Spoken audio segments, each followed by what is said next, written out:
the value of teams in Cardfight Vanguard.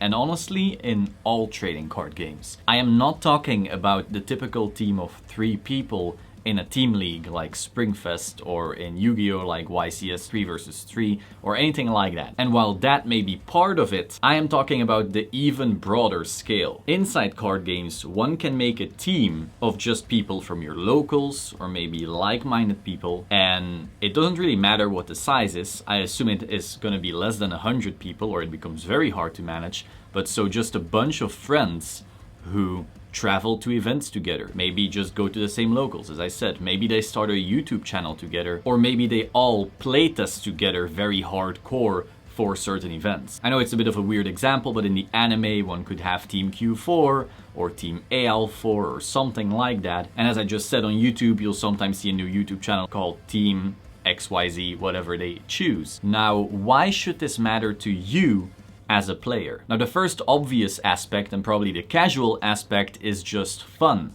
It can be fun to have friends with whom you always travel to events. I used to be part of just a team of local friends, and we would travel to France and Germany and all that kind of stuff. And it can just be way more enjoyable than going by yourself. I assume many people start just their local teams and have fun, and that's amazing. So if you didn't do that yet, and maybe you have 5 friends in your locals that you really enjoy to play with, maybe you can consider that. And it's really not a formal team. It's just, you know, like your local football club or anything like that has their own little local team. However, going beyond that casual aspect, let's say, there is something that goes even deeper, and that is the playtesting.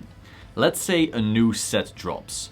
Who are you gonna playtest with? You could playtest with random people in Cardfight area, but the issue is, if you found some kind of nice combo, then maybe suddenly a random sees that combo and then they go, oh, I want to play that too. And then they test it versus another random, and then they see that combo. And so things just start to spread like wildfire, and suddenly your original idea is no longer original. Everyone knows its existence and now maybe is able to counter it, and there you go, poof. Your 1 in a million golden idea is gone. In standard you may see that a little less because the card pool is still limited. In premium you see that a little more, however not as much as maybe a game like Yu-Gi-Oh! Where there's so many cards that just combos keep on popping up every single day. But the general idea is still there. So being able to have, I don't know, a group of 5 or 10, whatever amount you end up settling on, can have loads of value, because you all know, okay, we are gonna test something, and if we figure something out, we'll keep that between us, heightening our chances to actually top an event. Because you know, no one else here is gonna test this specific thing we invented anywhere else. It'll stay in the team until the event is over, and then they can start sharing it. This also means you don't even have to deal with random people on Cardfight area or something like that. I probably don't have to tell you that the experience of CFA randoms is sometimes frowned upon, because first of all you have to type in chat to convey ideas, but more importantly people can just start fighting over the most random crap, and many people don't like to deal with that. So even if you don't necessarily agree with keeping certain ideas secret, at least you can probably understand, hey, being able to test with people I know, people I'm comfortable with, is way better than testing with just random people, and your experiences may differ. Sometimes you'll meet a great person who loves to test at a high level with you, and other times you'll just be scoffed at and people will call you a insert mean word. Now, beyond the playtesting aspect, there is something else. There is discussing ideas. It can be very amazing when a new card drops. Of course, you watch like some videos about the new card, then you at least have the opinion of maybe 3 or 4 YouTubers already on it. That is something. However, that is usually the opinion after 1 day. You know, a card drops and the YouTuber says, oh, this is cool, or this is meh, or we'll see. But things will change because people will start testing. People will figure new things out and will have their own ideas, and maybe your opinion is just wildly different because of some other experience. And so it can be very, very valuable to have friends with which you always are able to discuss the potential of a new card or the potential of a deck, and that way all learn from each other. Another very valuable thing in that regard is that if you have people who are specialized in a specific clan, you can learn a lot from their input. For example, if I see a card from Shadow Paladin or Aqua Force or Grand Blue, something like that, I will probably be able to make an opinion on said card and go, that's bad, that's good. And it'll probably be very close to the truth without real testing, because I've played those clans so goddamn much.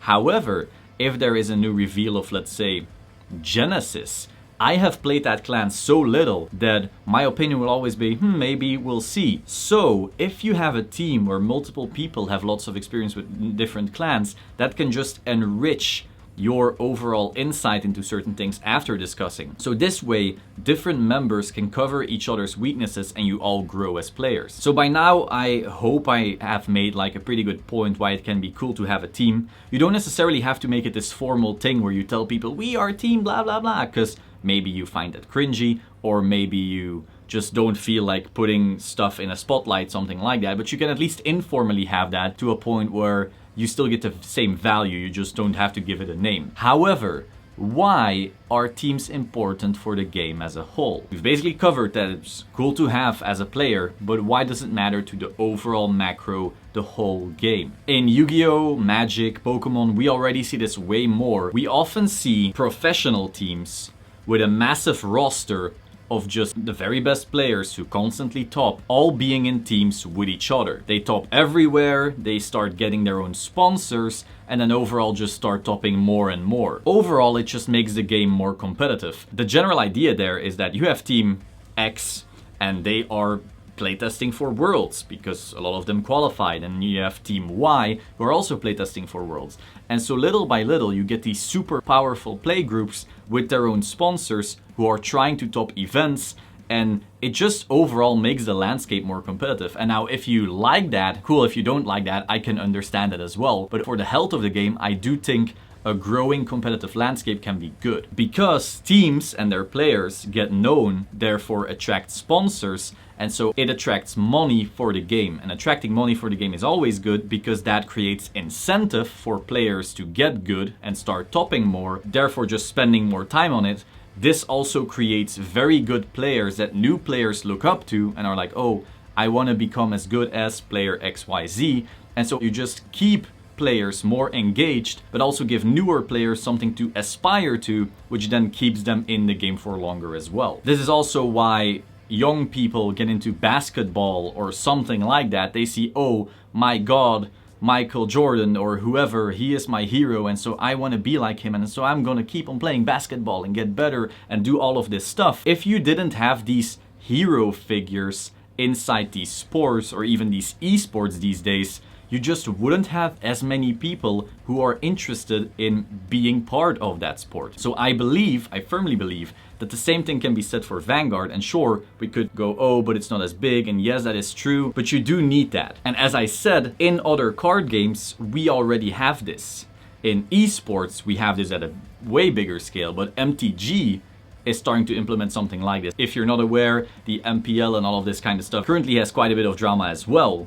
But the general idea is there and it's working. You also have the Overwatch League if we're looking at esports again. And so just the seeds are planted, let's say, and now it has to blossom. Now in Vanguard, we currently have a few up and coming teams, smaller ones that are starting to really put their mark on the map. Let's say something like Team TTH or Team Vision. But there's also two bigger ones, teams whose names quite some people already know. For example, we have Team PPG, probably a bit more known in the US than in Europe. But when I was at Worlds, there were quite a few people with PPG shirts who were part of said team and were representing said team at the World Championship. I believe they are also sponsored. I'm not sure, were they sponsored by Ultra Pro or something like that? Don't quote me on that, I would have to see the specifics. And the second team, that's a bit less in the spotlight overall, but probably has the most stacked roster of the best players in Bushiroad games as a whole, is Team WCC. I'd say this team probably has the most Vanguard tops overall of literally any team. They are more known in the East, I would dare to say, because quite a bit of their roster